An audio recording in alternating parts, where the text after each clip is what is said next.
Les amis, bonjour à tous, sans borne avec Mathieu Lamour. Qui est Mathieu Lamour? Mathieu Lamour, c'est la figure française des ventes aux enchères, probablement la plus connue aussi en Europe. C'est le directeur général d'Arcurial. Vous l'avez souvent vu tous les mois chez Automoto. Pourquoi on l'a fait venir? Parce qu'il a plein d'histoires passionnantes. Il a vendu les voitures des plus grands, Florent Pagny, Johnny Hallyday, Lino Ventura. Plein d'histoires en pagaille. Il a découvert l'une des plus belles collections au monde, la collection Bayon. Il va nous raconter tout ça. En route? Allez, bonne vidéo!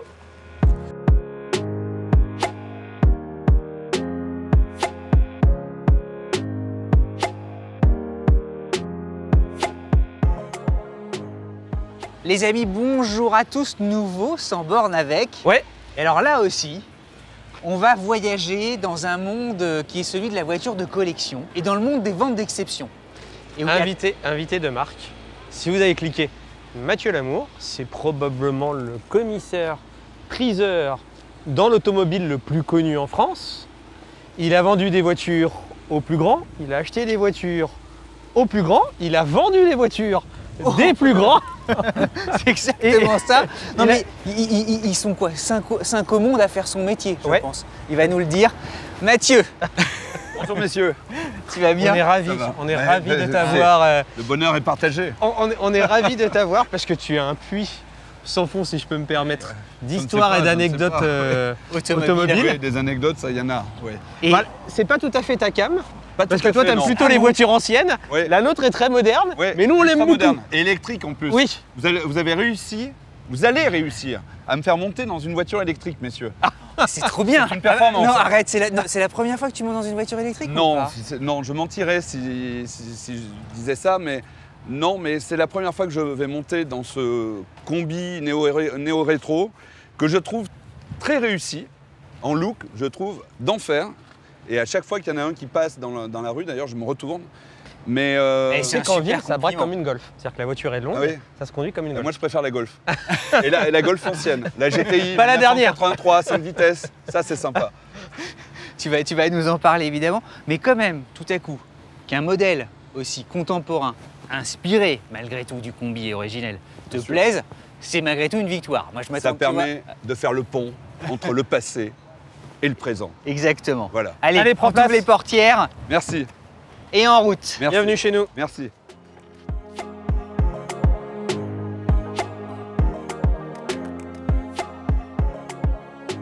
Sans borne avec Mathieu Lamour. Eh ben les gars, on est parti. Mathieu, il y a une première question qui est incontournable. Tu es à la découverte de ce qu'on a appelé la collection Bayon, cette fameuse grange que tu ouvres et dans laquelle tu vas découvrir des trésors. Bah, je dois dire que la collection Bayon, ça reste un de mes plus beaux souvenirs professionnels. Mais je ne sais pas si je peux... En fait, comme j'ai la chance de faire, j'ai eu la chance de faire de ma passion mon métier. En fait, le professionnel et le privé, ça... Oui, c'est un savant mélange. On connaît un chouille, ça.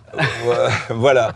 Et c'est vrai que la collection Bayon, bah, ça a été un point crucial dans ma vie. Est-ce qu'on peut juste contextualiser pour ceux qui tout à coup découvrent tout ça? Bien sûr. L'importance de cette collection, tu vois, quelle est-elle et ensuite tu nous racontes justement la découverte. Bien sûr. Bah, d'abord, on a tous rêvé de découvrir un jour, quand on est passionné de voiture, une voiture de collection dans une grange.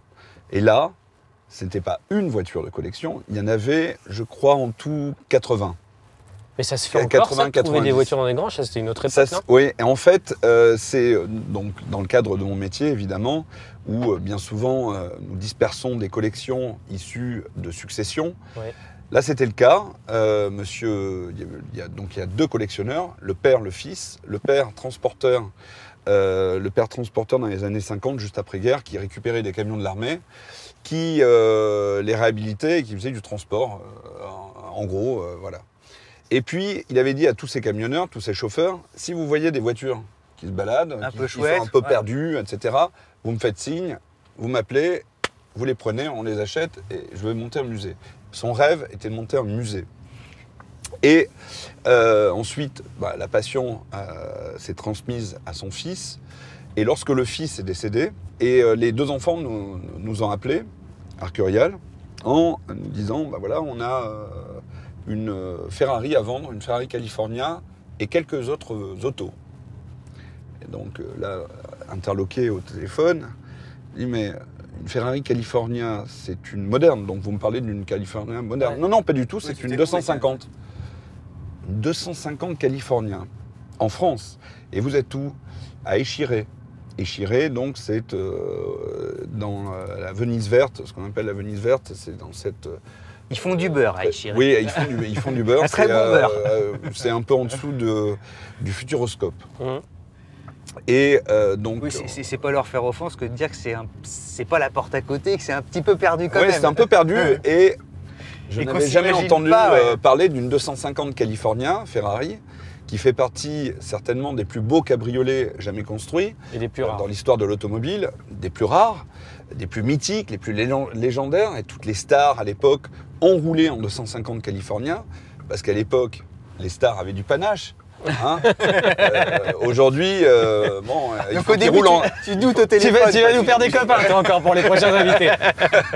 Aujourd'hui, il faut qu'ils roulent en voiture électrique pour Ah. être politiquement correct. C'est quand même beaucoup moins drôle. On va le laisser au métro, j'ai des tickets. Et donc, par hasard, je réponds, mais oui, justement, je suis dans la région dans 2 jours. T'es intrigué Pas ou organisé. tu dis. Non, ils mais je sont me dis, c'est fous. pas possible. Sachant qu'il n'était pas dans la Je me région dis- là 2 je me jours. dis alors, soit Toi, tu c'est voulais une y aller. fausse, Ouais. Ok. soit c'est une fausse, il y en a eu, hein, une réplique, soit la dame se trompe, c'est pas une California, c'est un cabriolet série 2. Donc faut y aller quoi, faut aller regarder. Exactement. Donc on y va avec mon ami et collaborateur depuis 16 ans, Pierre Novikov. Ouais. On prend la route et on arrive dans C'est un l'idée, lieu. ouais. On salue Pierre.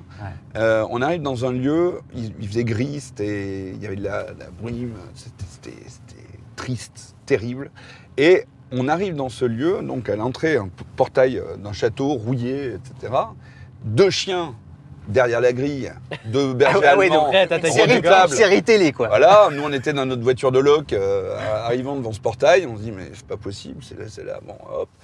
Quelqu'un vient nous ouvrir, le gardien qui avait une tête à dormir dehors, et les chiens qui sautent sur la voiture, donc on monte progressivement et puis on arrive devant une espèce d'énorme maison bourgeoise, un peu, bon, c'était... Dans son jeu. Ouais, dans son jus. Et puis il y avait un côté abandonné, un peu maison hantée, avec cette brume partout. Enfin, il pleuviotait. C'était. Et là, nos interlocuteurs, donc la fille et le fils de ce monsieur Bayon, qui nous attendaient, les chiens continuaient à sauter sur la voiture. Moi, je voulais pas bouger. Rex au pied. Je me dis, qu'est-ce que c'est que ce plan? Et là, effectivement, on voit à droite les communs du château, donc des garages, portes fermées. Et puis, on voit des espèces de tôles rouillées un peu au loin, etc. Bon, on se gare. Et première chose, donc on se salue, etc. Ils nous font rentrer, on se retrouve face au garage, dans les communs. Une porte en bois, peinture complètement écaillée, dans son C'était jus. quand ça? C'était il y a combien On de temps ouvre. Ça, c'était en 2014. Ouais, c'était il n'y a pas si longtemps que ça en plus. 2014, oui. Ça va faire 10 ans bientôt. Et ils nous Vous ouvrent la ouvrez les porte, portes. et là, immédiatement, je me retrouve face à la 250 California, châssis court, phare caréné, donc la plus rare, la plus recherchée. Donc t'en Et crois là, pas tes yeux. immédiatement, Qu'est-ce que tu ah dis bah, dans ta- je bloque tout de Qu'est-ce que suite. tu dis dans ta Bah, tête? je me dis, ah ben, alors ce n'est ni une réplique, c'est pas une fausse, c'est pas une réplique, et ce n'est pas non plus un cabriolet série 2, c'est bien une California châssis court, il n'y a pas de sujet. Dessus, sur le capot, il y avait des vélos, des revues, des tas de revues de voitures anciennes, etc., posées comme ça. Il y avait une espèce de vieux tapis balancé sur la voiture, etc. Enfin, de la poussière, etc. Et je me suis dit, mais c'est pas possible, qu'est-ce que c'est que ce trésor? Mais immédiatement, je pense que je suis face à un trésor, en fait. Ouais, donc t'as la conviction. Là, tu te dis, c'est le Ça y est, Graal d'une c'est- carrière. voilà. Ouais. Et donc, je dis aux enfants, est-ce que vous me permettez, on peut Ouais. regarder la voiture, inspecter la voiture, donc on enlève les vélos, Pierre les était revues, avec etc. toi, il Pierre regarde. était avec Ouais. moi. Lui aussi, vous regardez, Alors, vous dites, tu vois, vous échangez. Alors non, en fait, on ne parle pas. La seule chose qu'il m'a dit, à un moment donné, c'est que j'étais devant la California, je ne voyais qu'elle, et il me dit, Mathieu, retourne-toi. Et juste derrière moi, il y avait à côté une Maserati A6G carrosserie Frua. un coupé absolument sublime, rarissime. C'était la première fois que je voyais un modèle comme ça, dans cette carrosserie en tout cas. Et là, bon, on est interloqué. Évidemment, la première chose, le premier réflexe, c'est de se dire, bon, qu'est-ce qu'il y a comme moteur dedans? On va vérifier quand même. Donc on enlève tout ça, on ouvre le moteur, on regarde le moteur, c'est un beau V12 Colombo, comme on les aime, et vérification du numéro de châssis, de la plaque châssis, déjà. Numéro de châssis, hop, plaque châssis, numéro de moteur, tout correspondait. Donc elle était, le terme usuel, matching numbers. Elle avait son moteur d'origine. Ouais. Et là, on se dit, mais c'est pas possible. Qu'est-ce que c'est que cette voiture incroyable que personne n'est venu chercher? Pas répertorié. Parce qu'il faut quand même préciser pour ceux qui nous regardent que toutes les Ferrari sont répertoriées. On sait grosso modo où elles sont. Surtout les modèles les plus rares. Les modèles les plus rares, elles sont toutes répertoriées par numéro de châssis. On peut même regarder sur Internet, avec un numéro de châssis, on trouve même quasiment le propriétaire actuel. Bon, mais celle-ci avait disparu des radars. Et donc, ensuite, premier réflexe, hop, on avait constaté que le moteur était d'origine, d'ouvrir la porte. Mais les enfants, qu'est-ce qu'ils se disent à ce moment-là? Ils regardaient la scène, moi j'étais là. Parce que eux, ils ont c'est pas possible. ils avaient aucune conscience de ce qu'ils avaient. Eux, ils Non, auraient pu avoir une Fiat exactement. Tipo, ils n'étaient pas là. Eux, en fait, ils jouaient depuis qu'ils étaient enfants, dans la ferrailles, dans toutes ces ferrailles, etc. Et donc pour eux, ça n'avait pas de valeur. C'était le décor finalement organisé par un grand-père un peu fou qui avait collectionné des voitures anciennes, mais qui étaient toutes des tas de rouilles parce qu'elles n'étaient pas protégées des intempéries depuis 60 ans. Donc c'était vraiment spectaculaire. Ensuite, j'ouvre la porte. Je dis, vous permettez? Je me mets à la place du chauffeur. Là, je regarde. Là, je continue à être épaté, quoi. Et le premier réflexe, je cherche la clé. Pas de clé. Bon, je regarde sur le comme dans les films soleil américains. Et les oui, en général, on les met là quand on place les voitures pendant les ventes. On les met soit là, soit là. Donc, il faut pas le dire d'ailleurs. Non, mais tout le monde ça fait tombe bien, ça. tu l'as pas dit. Donc je regarde par soleil, rien du tout. Hop, je fais ça, clac, la clé. Avec le porte-clés d'époque Ferrari. Donc je mets la clé, putain, effectivement, coup de bol, ouais. c'est bien la bonne clé et tout. Ensuite, est-ce qu'il y a de la documentation avec la voiture? Donc tu regardes boîte à gants. J'ouvre la tout boîte ça. à gants. Il y avait une paire de vieux gants en cuir, tout séchés. Je regarde là derrière le dossier du siège. passager. Toute la doc. Hop, je baisse le siège et là, il y avait toute la doc d'origine dans le vide-poche derrière le siège passager. Et là, je me dis, mais c'est pas possible.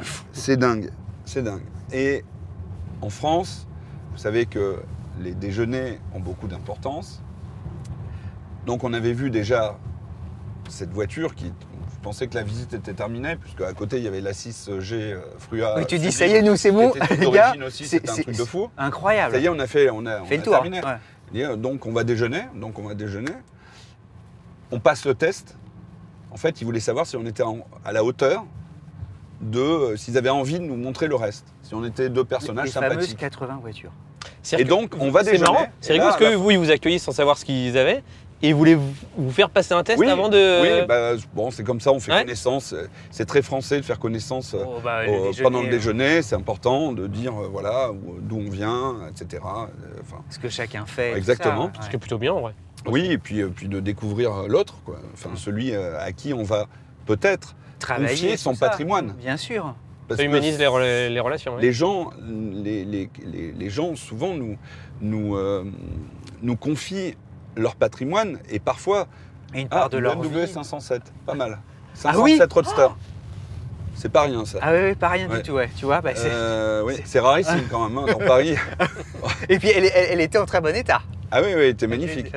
Donc on passe le test et ils nous disent à la fin du repas, bon on va retourner sur place parce que c'est pas fini.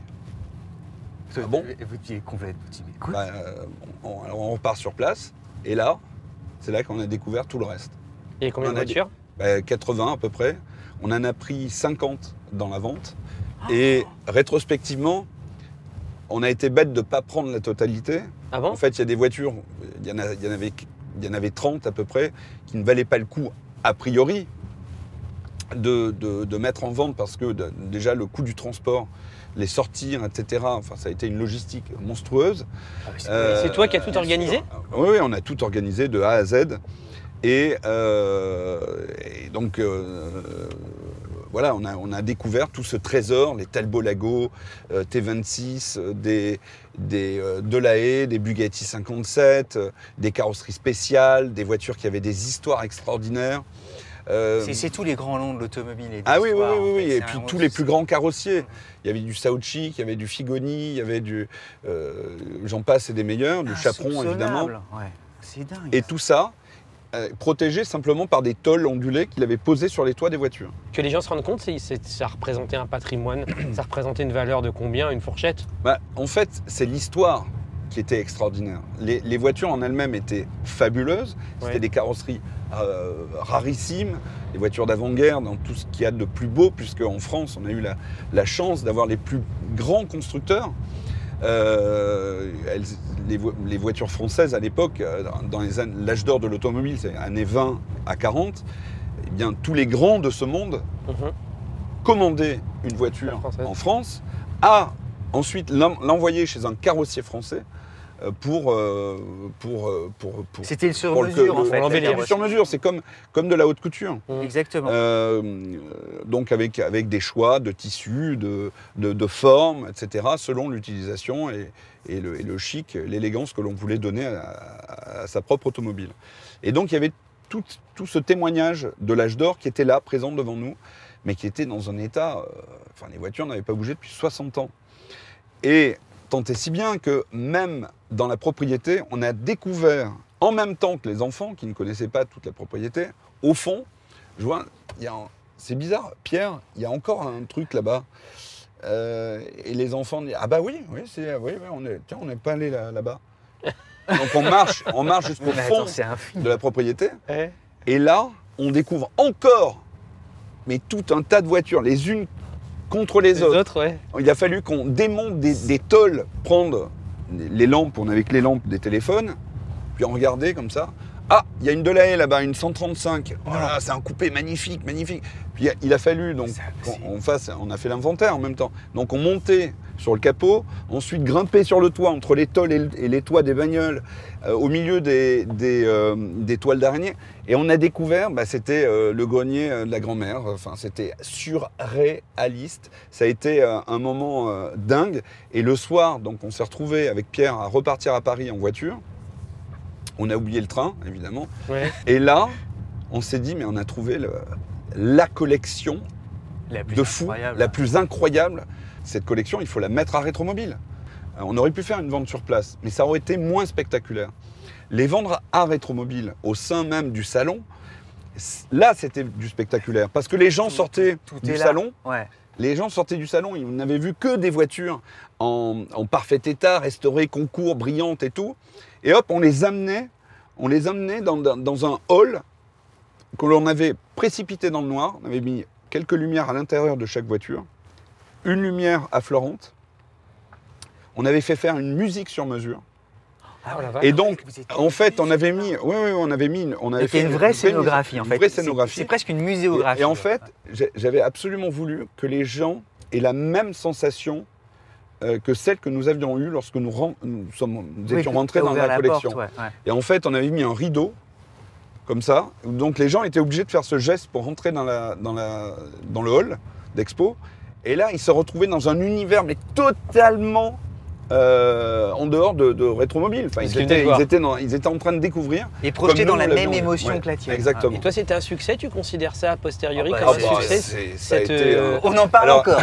Ça a été un succès colossal parce que d'abord, ça a fait le tour du monde. Ça a été un peu en autisme.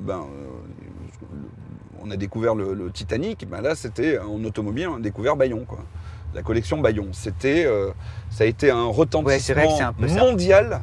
On a fait la une de tous les journaux aux États-Unis, en Australie. Tant et si bien que tout s'est vendu à des prix, donc les estimations ont été multipliées par 4, 5, 6, 10 C'est parfois. énorme. Donc, Ouais, c'était dingue. sachant que toi, ton métier, tu es le directeur général Mm. d'Art Curial Motors, qui est la maison, Qui est une des plus grandes maison de... dédiée à l'automobile aussi. Enfin, vous ne faites Et- pas Ah que ouais, ça, non. mais en France, en tout cas, Voilà. vous êtes devenu... Art Curial Motor Cars, en fait, est l'antenne automobile de la maison de vente Art Curial qui vend comme mobilier, objets d'art, tableaux anciens, modernes, etc. qui est incontournable. Qui est incontournable. Alors, le département automobile est le premier département de la maison Art Curial. Ah, c'est vrai? Oui, oui. D'accord. Et oui, ça montre l'importance aussi de la passion automobile qui vit Pour plus parler que comptablement, jamais. vous êtes la meilleure business unit du... C'est ça, c'est ça. On va pas rentrer Voilà. là-dedans parce que... Non, mais parce que, combien en fait... Il y a une compète Combien interne. Non, mais Ah non, parce que vous allez parler de Ah, pognon. excuse-moi, Or, les c'est pas le impressionnistes, pognon. en faites-vous... Mais c'est pas l'argent qui est important. En fait, ce qui est extraordinaire, c'est que si j'étais pas passionné, que j'avais choisi ce métier, je l'aurais choisi. Peut-être, ça aurait été une des raisons. L'argent, bon. Sauf Une que je suis conséquence, passionné. l'argent. C'est une conséquence. Je suis passionné d'automobile. Et lorsque un client nous confie une automobile, mais que ce soit une 2 chevaux ou que ce soit une Ferrari 250 California, c'est toujours on se bat toujours pour atteindre, évidemment, c'est notre mission. Nous sommes mandatés par des collectionneurs pour C'est vrai vendre. qu'il y a un petit countryman à vendre.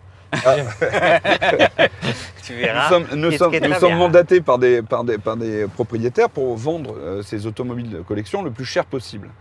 Et effectivement, les gens nous confient leur patrimoine. Parfois, leur vie en dépend. Les baillons, c'était très important. On a vendu, donc je crois qu'en estimation totale, il y en avait pour 11 ou 12 millions, et on a vendu pour Ça te change. 25 millions. Ah oui, donc là, c'est... Donc ça a été considérable. Et des voitures, il y avait eu un expert, un autre commissaire-priseur qui était passé il y a très très longtemps, à l'époque du père. Il y avait les voitures, il disait, il y a les 3 quarts qui doivent partir à la casse. Et en fait, les mêmes voitures qui devaient partir à la casse, il y en a certaines qu'on a vendues à 1,5 million. C'est dingue. Enfin, je veux dire, ça a été dingue. Donc, T'as pas eu peur on a de- vendu l'histoire. T'as pas eu Et c'est peur ça de... qui est T'as extraordinaire. pas eu peur d'ailleurs de perdre, quand tu les as rencontrés, de perdre entre guillemets la collection à vendre, de dire qu'ils Alors- te mettent en concurrence avec quelqu'un d'autre, qu'ils veulent aller checker. C'est une très bonne question. En fait, le premier jour où on rentre de la collection, on se dit mais c'est dingue, il nous la faut absolument, c'est pour Rétromobile, ça va être extraordinaire, on va faire partager ça à tous les visiteurs de Rétromobile, ça va être un événement fabuleux. On a conscience immédiatement de cela. Ouais, de l'enjeu. Et puis un coup immédiatement. Un coup de projecteur sur ta marque, Oui, c'est aussi bien sûr, extraordinaire. bien sûr. Et puis surtout, Non, mais c'est une Je ne opportunité peux- qui se je- présente une fois dans une vie. je ne pouvais pas parler parce qu'on ne connaissait rien de cette 250 California, c'était quand même le mystère de la... C'est la question qu'on allait te poser. Voilà. Comment tu vas justement te dire, je Bah. m'assure que c'est une vraie, que tout Bah, va bien. alors, on avait le numéro de châssis. Je regarde dans les bouquins, la voiture était répertoriée dans les bouquins comme une 250 châssis court, une berlinette. Or, c'est sûr que ce n'était pas une 250 berlinette qui aurait été transformée. Elle était d'origine, j'en étais sûr et certain à 100%. Ouais, tu dis c'est pas un truc, Donc, c'est pas une c'est très fausse, bizarre. c'est pas- Ouais, ok. C'est très bizarre. Elle était répertoriée nulle part ailleurs. Il y avait un bouquin qui l'a répertoriée, mais qui l'a répertoriée donc comme une berlinette. Et puis, donc, pour avoir vraiment l'histoire de cette voiture, il fallait que je signe.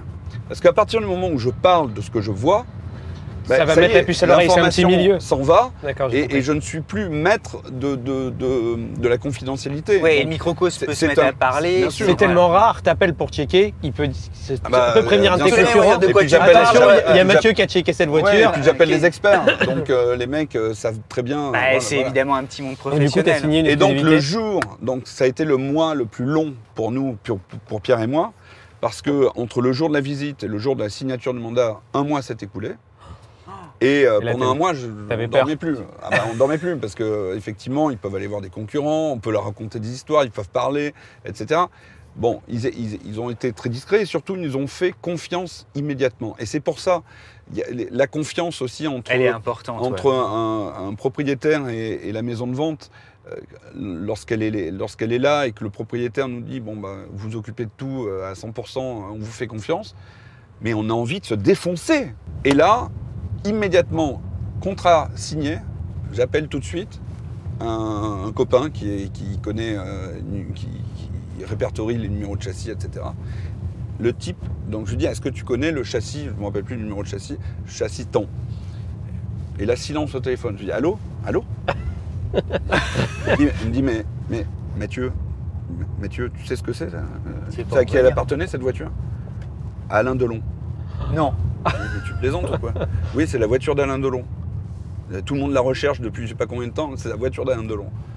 Alors là, Et celle-là, tu l'as vendue combien? et là je tape tout de suite Google Alain Delon, Ferrari 250 Tu vois les photos? California, et là je vois toutes les photos de Delon avec toutes les plus grandes stars féminines. Enfin, Non, mais c'est fou. et là je me dis, bon là c'est la cerise sur le gâteau, ça va être un truc de fou, parce que ça représentait cette collection en fait, la collection parfaite. Une collection parfaite, c'est une collection pyramidale. Il y a la star en haut. Ensuite, il y avait les Maserati, il y avait la Bugatti 57, il y avait les voitures un peu plus... Enfin, les voitures populaires, il n'y en avait pas tant que ça en fait. Il n'y avait que des voitures très particulières. Et donc, ça a été un succès phénoménal. On a eu, le jour de la vente, les gens étaient tellement excités qu'ils ont cassé des cloisons pour pouvoir rentrer dans la salle de vente. Ah, c'est vrai? Et ah oui, non mais c'était il y a des gardiens de sécurité qui se sont pris des droites. Ah non mais ça a été dingue. Et là, on attaque la première voiture qui était estimée, je sais plus, 500, 1500. Et là, on débute les enchères, lançons les enchères à 200 €. Et là, il y a 50 mecs qui ont le doigt levé. Toi, t'avais jamais vu Qu'est-ce ça qu'on même fait dans ta carrière? Où on prend. Alors 50, voilà, hop. Et puis c'est parti comme ça. La première voiture, je ne sais plus combien elle a fait 15 000, un truc comme ça. Ensuite, ça a été comme ça, toute la vente. Et la vente a duré combien de temps? Elle a duré, je pense, 2 heures, quelque chose comme ça. Ça a été C'est rapide, mine de dingue. rien. Ouais. Ouais, c'est 25 lots à l'heure, à peu près. Et donc arrive le lot Star, Oui. la Ferrari Qui était d'Alain la Delon. dernière voiture de la vente. Ah, d'accord. Ouais. Ok. Tu l'avais en dernier. Ok. Ah ouais. Oui, c'est normal de mettre toujours Alors, la Star oui, à la fin. alors l'ordre Ah, moi, j'y connais rien. l'ordre d'une Ah, la Joconde, des tu la lots. mets toujours un peu, tu fais monter. Oui, et puis bon, les gens, il fallait qu'ils restent jusqu'à la fin. J'avais encore des doutes. Mais bon. Voilà, donc ils sont restés jusqu'à la fin. Évidemment, ça a été l'apothéose à la fin, puisque la voiture était estimée entre 9 et 11 millions. Et elle est partie à... Ou 8 et 10 millions, je crois. Et elle est partie à 16 millions 8. Voilà.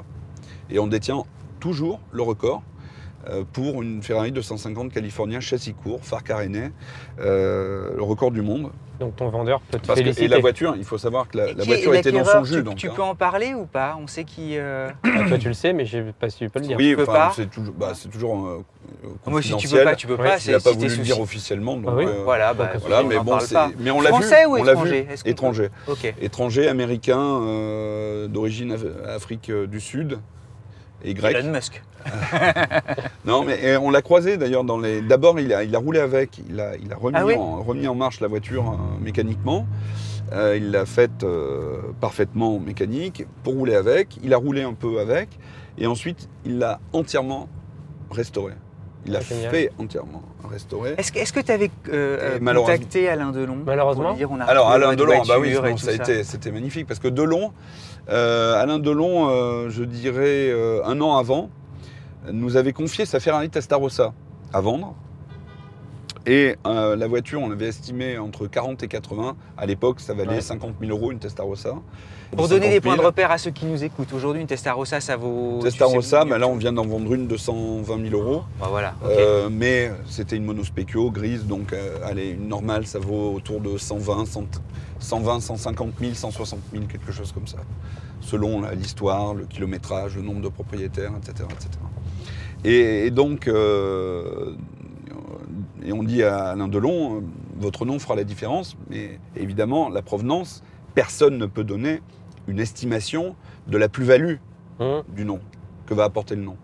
Donc il nous fait confiance, 40-80, sans réserve, on la vend 185 000 €. Donc il était ravi. Formidable, il fait les photos avec nous et tout. On a passé une journée avec Alain Delon extraordinaire où il nous a raconté toutes les anecdotes Qu'il a eu avec. qu'il a eu de sa vie Ah oui. automobile, de sa passion automobile, parce que c'était un véritable passionné d'automobile. D'ailleurs, dans ses films, il roulait beaucoup en Lancia, parce qu'il était Très, copain avec très, Chardonnay. Ouais, très Lancia, ouais. Voilà. Et donc tout cela, c'est voilà, grand succès pour cette Testarossa. Et là, soudain, un an après, évidemment, dans le monde entier, des articles avec marqué California Alain Delon. Et lui, comme il doit recevoir évidemment toutes les dépêches dès qu'il y a marqué Alain Delon, automatiquement, soudain, il y a eu un... Oui, ouais, tout le monde s'est mis à en parler. Ben, il a reçu tous les articles avec son nom. Malheureusement, la voiture lui avait appartenu 3 ou 4 ans, je crois, à la fin des années 60. Et donc on ne parlait pas d'Alain Delon, on parlait de la voiture d'Alain Delon qui avait appartenu à Et cette voiture a fait 16,8 millions. Donc voilà, bon, c'était pour l'anecdote. Donc il n'était pas tout à fait content. Au début, il disait non, mais je n'ai jamais eu de California. Alain Delon n'a jamais eu de California. Bon, et, il s'exprime comme ça ou pas? Il parle mais en de lui à fait, la troisième personne du singulier. quand j'imite quelqu'un, c'est parce que j'ai beaucoup de respect pour lui. Voilà, il parle tiens à le comme préciser. Ça, ouais. Oui. Il parle comme ça, Alain Delon. T'as des anecdotes avec Johnny Hallyday aussi, non? T'as pas. Ah oui. T'as vendu des voitures pour lui? T'as acheté des voitures? Extraordinaire. Des motos d'ailleurs aussi. Alors, oui. Effectivement, Johnny, ça c'est une histoire extraordinaire. En fait, quand j'ai perdu mon père très très tôt, quand j'étais petit garçon, et je me suis fabriqué un père de substitution, en fait, avec des hommes qui m'ont marqué. Alors, c'était des acteurs. Donc, il y avait Jean-Paul Belmondo, Jacques Chirac. Je suis né à Brive. Oui, ben voilà. Je suis né dans la rue, mais à Brive. À Brive-la-Gaillarde, en Corrèze. Et donc, voilà, il y avait Johnny, il y avait pardon, et je reviens sur le personnage Chirac, je précise, pas le côté politique, je le mets à côté, c'est le personnage, le charisme de qui était absolument, voilà, extrêmement attachant et qui était extraordinaire en représentant de la France, je trouve. Et puis voilà, un vrai humaniste. Oui, exactement, et tellement sympathique. Parce que donc il y avait Lino Ventura, il y avait Johnny Hallyday, parce qu'un jour à la campagne, d'où je viens, de Saint-Céré dans le Lot, je salue tous les Saint-Céréens d'ailleurs s'ils nous regardent, qui est toujours dans mon cœur. Je veux dire, on ne peut pas perdre ses racines, et mes racines, je ne les perdrai jamais. J'aime tellement toute cette région et le sud-ouest. Et donc un jour, j'entends à la musique, à la radio, un mec qui chante une chanson qui s'appelle Toute la musique que j'aime, donc je note toute la musique que j'aime. Parce que sa voix m'a fait quelque chose, m'a fait du bien en fait, a fait du bien à ce petit garçon qui avait perdu son père et ça l'a nourri, ce petit garçon. Et puis donc je suis allé acheter une cassette, j'ai tout aimé, une deuxième cassette, j'ai tout aimé, etc. Et puis un jour, j'ai dit à ma mère, tiens maman, il passe à Bercy, est-ce que on peut peut-être aller à Paris? Ma grand-mère habite à Paris, donc on y allait régulièrement. Et elle m'a amené à Bercy, et là ça a été découverte, incroyable. Et je n'ai jamais manqué un concert. Quand il passait à Bercy, j'y allais 2-3 fois. Au Stade de France, sur 3 jours, j'y allais 2 fois. T'étais vraiment fan. Et en fait, sa voix me faisait du bien. Et j'ai tout de suite capté que le type était extraordinaire. Et d'une gentillesse. Voilà, bref. Et tu l'as rencontré comment? Eh bien, un jour... T'as fait Parc des Princes 93 ou pas Comment? Le Parc des Princes, tu sais, quand... Ah oui, bien sûr, bien sûr. 93, Parc des Princes, pour son anniversaire, c'est 50 ans, bien sûr.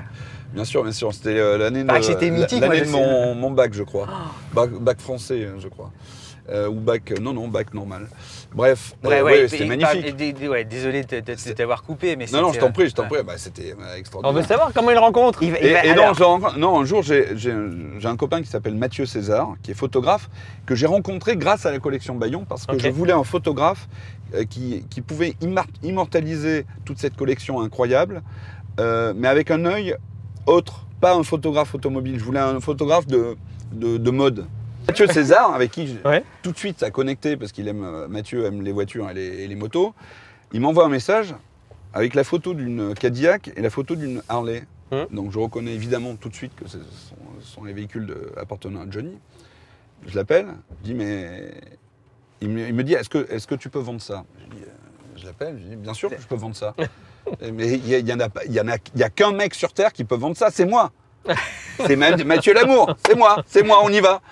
Et il me dit ok, bon, je lui en parle et je te rappelle. Et je me suis dit bon, ça se trouve, encore il Ça va va jamais y nulle part. arriver, Ouais. ça va mener nulle part, etc. Il me rappelle 2 heures après, il me dit, bon écoute, non, je l'en ai parlé, on va vendre, Johnny voudrait vendre pour la Bonne Étoile, l'association de Laetitia, et au profit de cette association, et non seulement il est d'accord, mais en plus il t'invite à son anniversaire.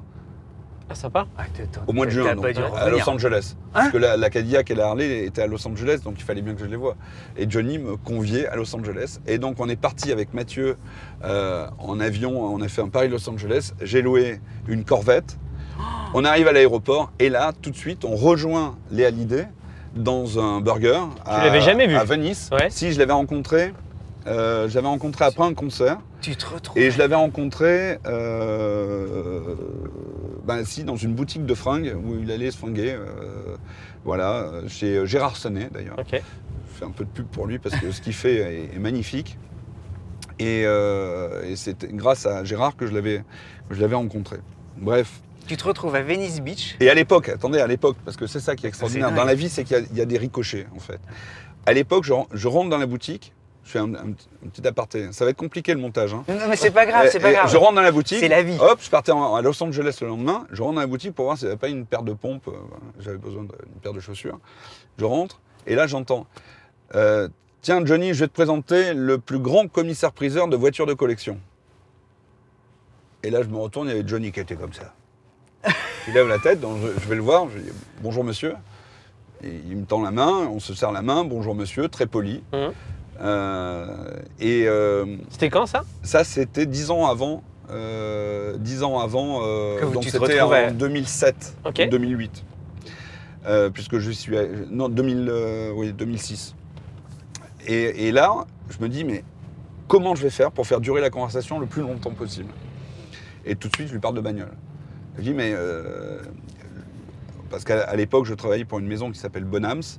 Et on faisait des ventes à Gstaad de Ferrari au Palace. C'était extraordinaire. Juste avant Noël. C'est un beau métier. Ouais, c'était magnifique. Ouais.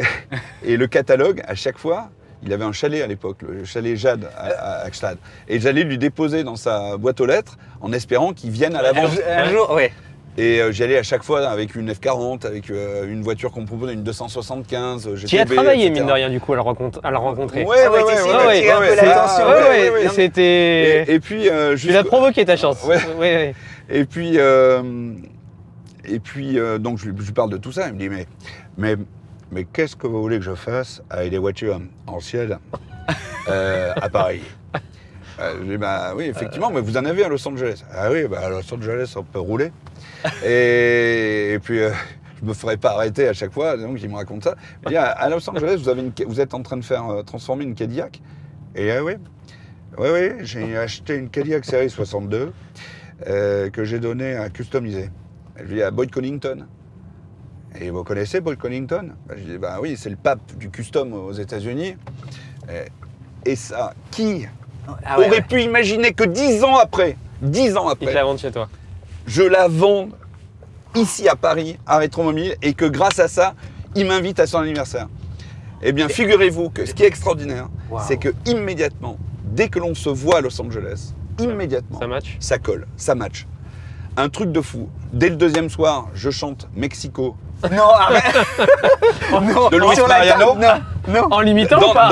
dans la cuisine. Non, sans limiter. Ah donc il Non, t'a non, je invité, chante. il t'a invité chez lui. Ah mais oui. Et finalement, au lieu de passer 5 jours qui est prévu, il m'a demandé de rester plus longtemps. Je suis resté 15 jours. Pendant ce temps-là, ma femme, Maya, Je rentre était pas demain, était enceinte de Bon, elle a notre accouché. 3e enfant. Donc je la remercie parce qu'elle a été d'une grande générosité à me laisser partir là-bas, assouvir un rêve extraordinaire de rencontrer Johnny. Ton idole. Et tout ça s'est fait naturellement. Et alors, évidemment, on allait faire du shopping ensemble. Il me filait les clés de ses voitures. On partait avec Mathieu et Johnny. On allait déjeuner, manger des burgers. Je l'amenais aussi chez des collectionneurs là-bas, des clients qui me faisaient visiter sa collection. Donc, ils venaient avec moi. Et les coïncidences, si vous en voulez d'autres. Vas-y. On va visiter un collectionneur en plein milieu de Beverly Hills. Avec Johnny? Avec Johnny, Ouais. on y va avec sa Rolls cabriolet. Voilà, c'était magnifique. On traverse Los Angeles, on y va, on arrive. petite porte, le mec nous accueille, il monte sa collection. Une collection de malades, il doit y en avoir pour 300 millions de dollars de voitures, d'avions et de motos. Oh. Bref, et là, donc, on se balade dans la collection. Donc, Johnny se présente au collectionneur. Et, voilà, Johnny, le mec le reconnaît pas. Et puis, on regarde les voitures, on fait le tour, il nous explique les voitures et tout. Il est incognito en fait là-bas. Bah oui, il est Incognito. tranquille. Mais c'est pour ça qu'il y va d'ailleurs, enfin qu'il y allait. Et Johnny me dit, tu sais Mathieu, j'ai vraiment été le roi des cons. Parce que toutes les voitures qui sont là, moi je les ai eues. Mais je les ai soit cassées, soit vendues. Bon. Donc, mais il était d'une gentillesse et d'une humilité extraordinaire. Puis à un moment donné, on arrive devant une Cobra jaune. Une 427. AC Cobra jaune. Et il se met... Et tiens, j'ai eu une Cobra comme ça jaune. Et là, le mec dit, qui n'avait pas compris ce que Johnny venait de dire, il dit, ah tiens, cette voiture en anglais, cette voiture elle a appartenu à quelqu'un de connu chez vous. Ouais. Non, c'était la sienne. Attendez, je reviens. Et là, il va chercher, il revient avec une revue, le mec. Genre, voilà. Il revient avec un salut les copains et Johnny comme ça dans la bagnole. C'était sa bagnole. À Beverly Hills. Même le mec, il a dû halluciner, non? Ah mais c'était suranné. Alors le mec a pas tout à fait compris sur le coup.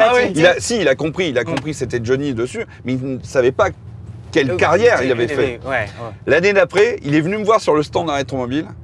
Il m'a dit « Ouah, Mathieu t'aurais pu me dire c'était Elvis Presley qui est venu dans ma collection. » C'était surréaliste.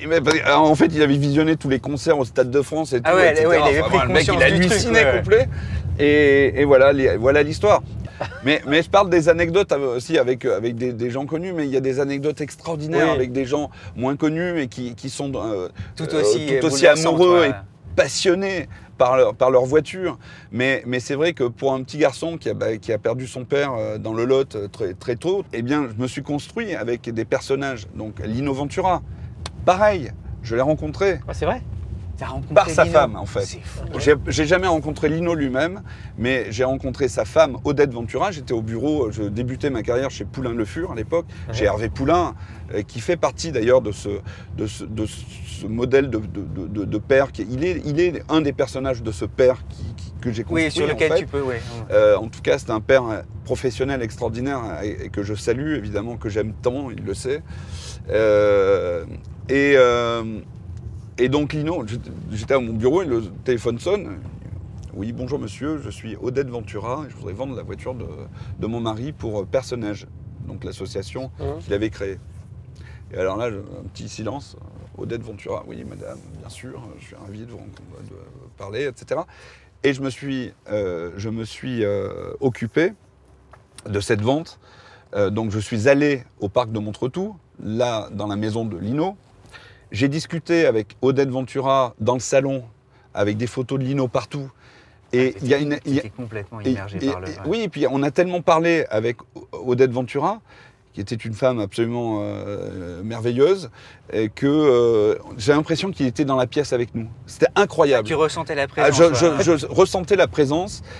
Tu crées un vrai lien avec beaucoup de tes clients, enfin t'entends, c'est vraiment des histoires. C'est pas une. D'ailleurs, il y a plein de clients qui deviennent des amis. C'est pas du business comme tu l'as dit. Enfin, Ah non, mais non. En fait, c'est pour l'histoire. Tu crées du lien, une confiance. Ouais. Oui, c'est l'histoire est belle. En fait, quand tout est beau depuis le début, tout est beau jusqu'à la fin.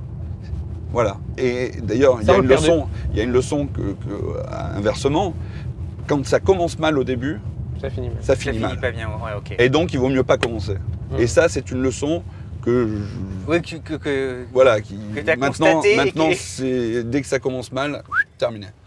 Je vais pas plus loin. Je préfère que les gens aillent chez mes confrères et voilà. Bref, tout ça pour dire que voilà. Et ensuite, elle me donne les clés de la Mercedes. C'était une 280 SE 3,5 litres coupée et qui était dans le garage en dessous. Donc elle me donne les clés. J'ouvre la porte de l'escalier. Je descends comme Lino. Donc je me retrouve à sortir la 280 SE 3,5 litres coupée Mercedes de Lino Ventura. Je prends le volant, je sors de la villa comme Lino. Et je veux dire, après 2 heures passées avec Odette Ventura, j'étais dans un espèce de monde incroyable où voilà, je me retrouvais comme Lino. Voilà, j'ai pris les photos et ça, la vente a très très bien marché. Évidemment, on a vendu la voiture au profit de l'association Personnage. Et grâce à cette voiture, on avait fait encore beaucoup de communication. J'ai rencontré Michel Drucker qui est venu, puis qui s'intéressait à la voiture. Michel, on t'embrasse. Voilà, bien sûr. On remercie Michel Drucker, toujours. Il faut toujours remercier Michel Drucker. Donc on remercie Michel Drucker.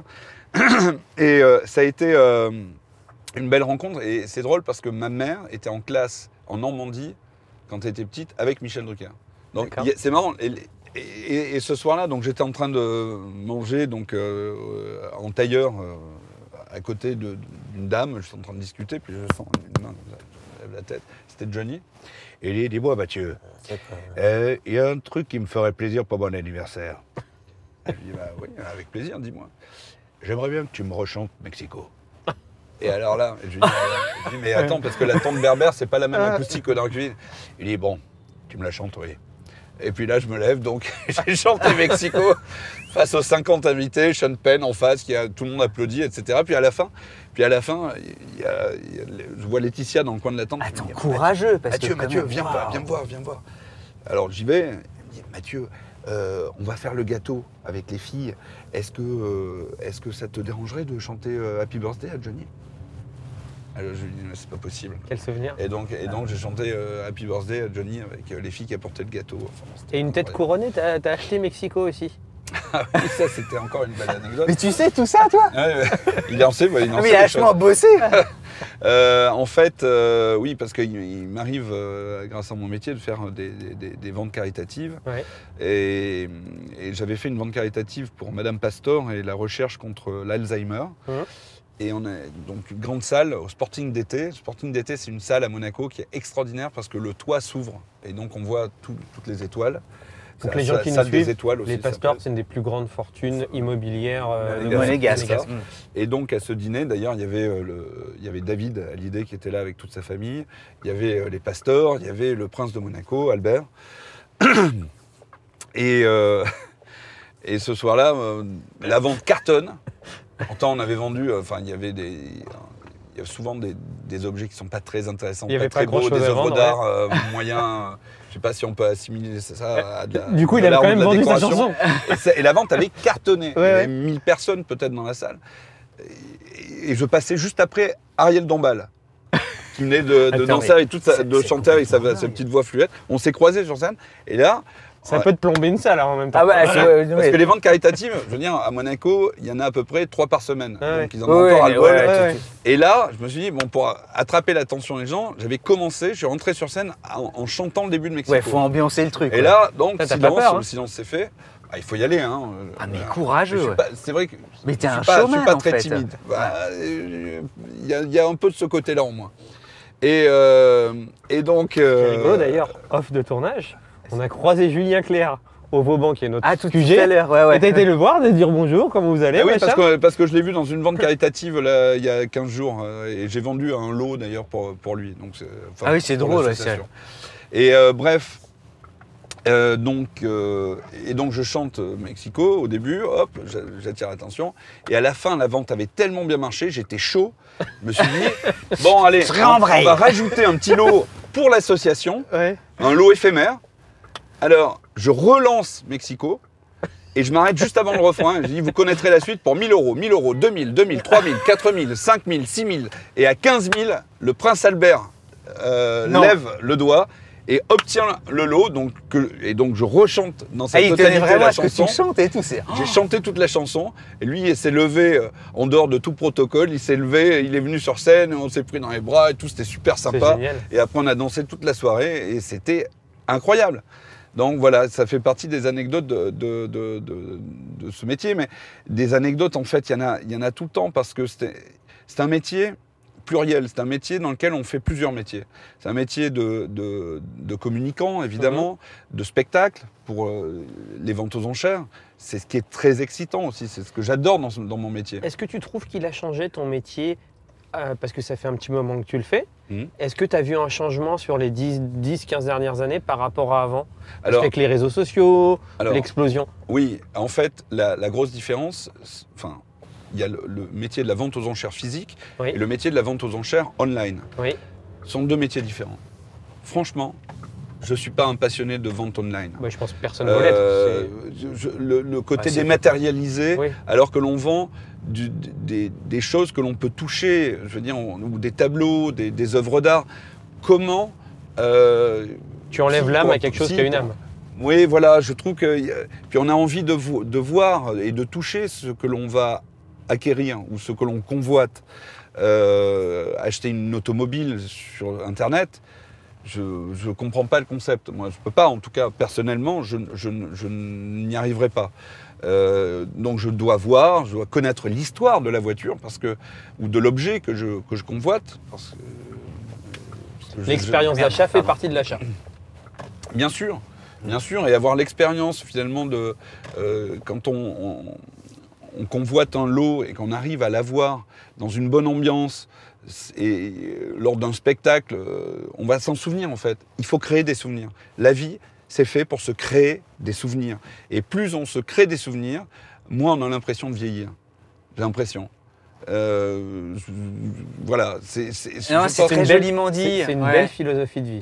Oui, en fait, qui vient de me convaincre de prolonger un truc sur mes vacances. Exactement. Non, mais c'est vrai. Et à partir de quel prix on peut mettre une voiture en enchère? Alors, c'est pas une question de prix. Parce que dans nos ventes, c'est une question de rareté. Chez Arcurial Motorcars, on essaye toujours d'avoir des voitures pour tous les budgets. Et c'est vraiment le cas, quand on regarde les catalogues, il y en a vraiment pour tout le monde. À Rétromobile, qui est notre vente phare dans l'année, eh bien, on essaye toujours d'avoir des voitures populaires. Mais il faut que cette voiture populaire, je peux très bien prendre demain une Renault Twingo, première génération, qui aurait, je sais pas, 93 par exemple, 400 km, première main. Il faut qu'elle ait une histoire. Il faut qu'elle ait un truc particulier. Si on prend quelque chose que l'on trouve dans n'importe quelle annonce, ça sert à rien. Mathieu, est-ce que ce métier que tu exerces aujourd'hui, d'ailleurs, je sais pas, en France, il y en a trois, peut-être tu es un des plus grands et tu as peut-être deux concurrents. Tu vois, non, mais on a les maisons anglo-saxonnes, oui. Les maisons anglo-saxonnes, il y a Christie's.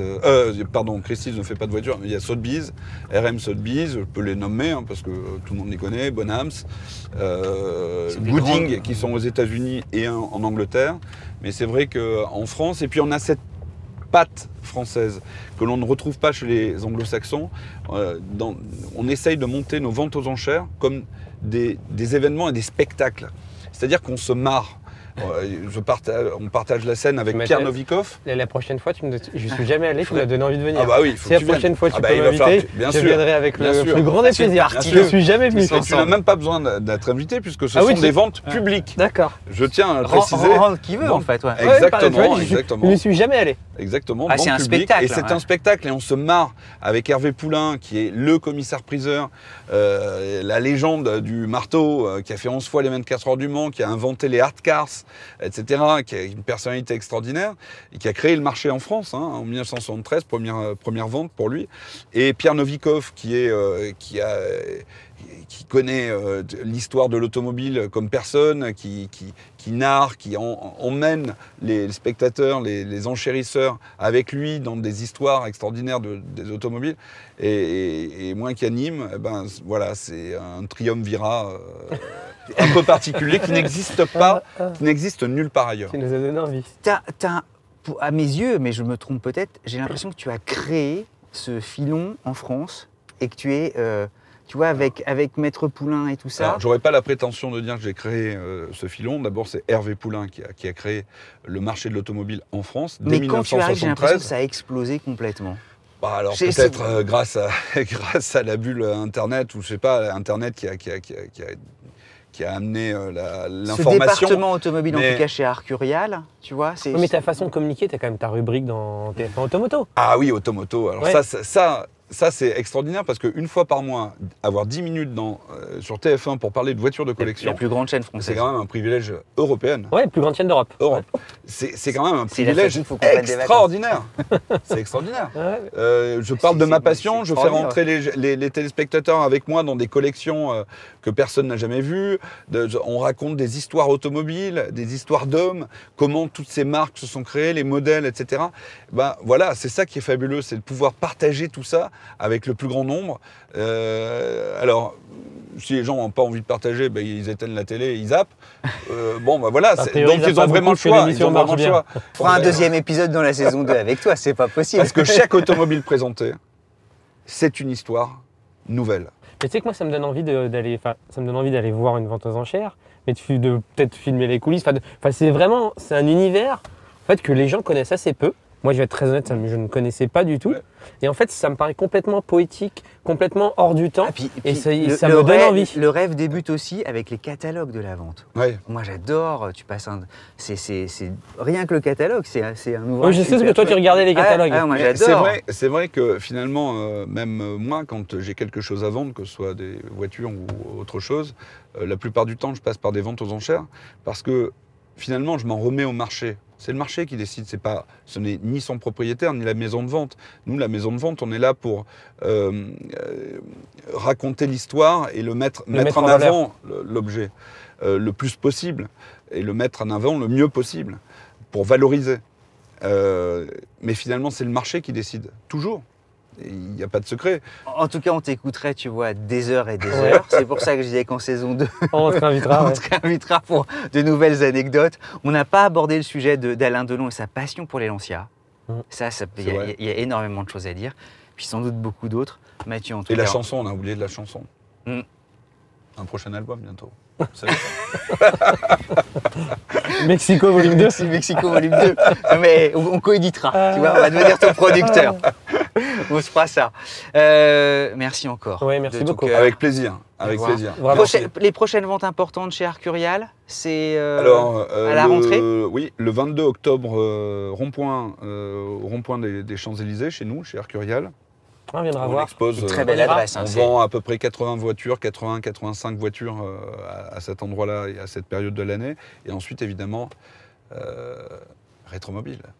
Tout début février, le plus grand salon mondial de la voiture de collection, puisqu'aux États-Unis, il n'y a pas de salon de ce type. C'est dingue. Ouais, c'est fou. Et voilà, donc c'est toujours un rendez-vous international extraordinaire pour rendre hommage à notre passion commune, qui est l'automobile. Merci collection beaucoup. à moteur thermique.